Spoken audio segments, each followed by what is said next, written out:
Kaway-kaway, kaway-kaway mga kidus. Ito yung aming daanan mga idol.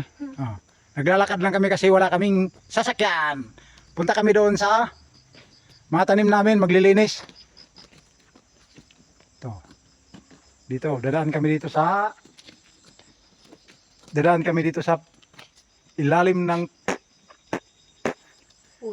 puno. Oh, dadaan kami dito sa ano? Sa kakahuyan.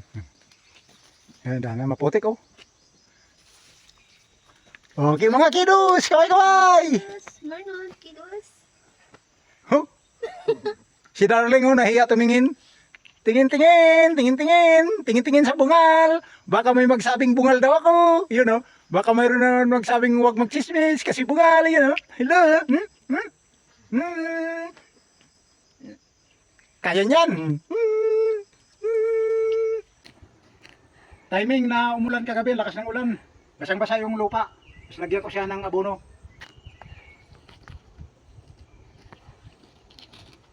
Paikot lang, paikot. Ano to? Ito. Makita mo, tingnan mo. Ito yung abono namin, oh. Urea. Para mabilis lumago tong tanim natin. Habang maliliit pa lang siya, palalaguin ka agad natin. Ganoon naman tayo sa kabila.